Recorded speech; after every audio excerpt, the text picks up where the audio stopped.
အားလုံးပဲမင်္ဂလာပါဗျာဒီနေ့ကတော့ယူဆက်ခွန်မြန်မာနဲ့ဆီးရီးယားပွဲစဉ်ကိုတွက်ကြည့်တဲ့မှတ်တမ်းဘလော့လေးပဲဖြစ်ပါတယ်ခင်ဗျာ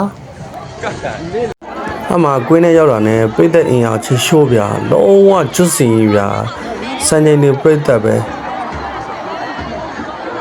ကျွန်တော်တို့ရောက်တဲ့ချိန်ကတော့ဒီအထူးတန်းပွဲစဉ်ဖက်ချမ်းကတော့ထိုင်ကုန်မရတော့ဘူးဗျာဒီဖက်ချမ်းမှာကြည့်ရတဲ့အတွက်နေရတော့တော်ထိုးတယ်ဗျနေရတော့တော်တော်ကြီးကိုပူတယ်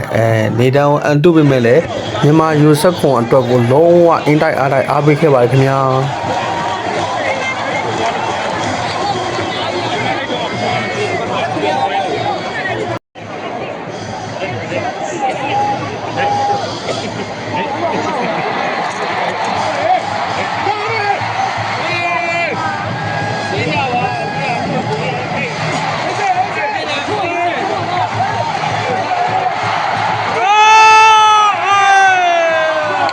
ယူဆက်ကွန်ကညီငယ်လေးတော်တော်ကြီးကိုကောင်းတာဗျာဒါပေမဲ့လည်းစီးရီးယားနဲ့ရှင်မယ်ဆိုရင်တော့အကောင်ကြီးကအနှင်းငယ်လေးကွာဟနေရဗျာအဲ့ဒါလေးတော့တွေ့ရတယ်ဒါကတော့မြန်မာကိုရဝါတာပေါ့လေအဲ့ဒါလေးကတော့မမှီလို့ကျွန်တော်ဗီဒီယိုလေးမရိုက်လိုက်ရဘူးဗျ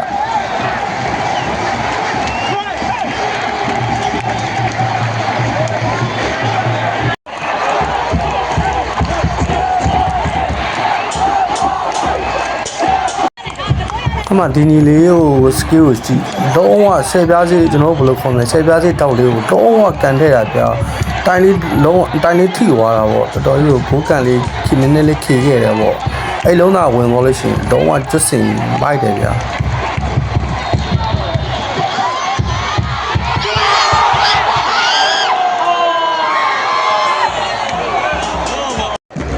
အမှပရိသတ်တွေကလည်းအားပေးဖို့ဒုံ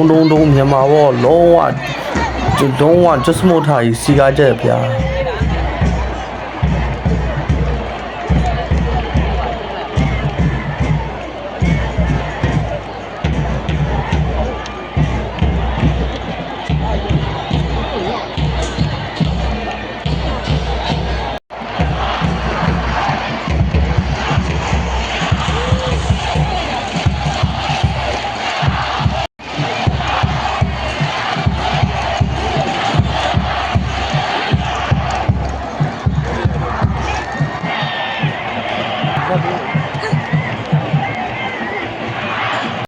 မြန်မာနဲ့ဆီးရီးယားကတော့ပွဲစဉ်ရလာတော့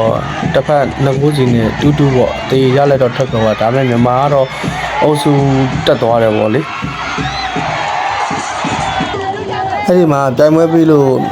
ညီလေးတွေကအောင်ပွဲခံလှည့်ပြီးတော့အောင်ပွဲခံပြီးနေတာပေါ့အမှဂျာစီလက်ဆောင်တောင်းကြတာပေါ့တော်တော်လေးမိုက်တယ်တော်တော်လေးပျော်စရာကောင်းပါလေဗျာ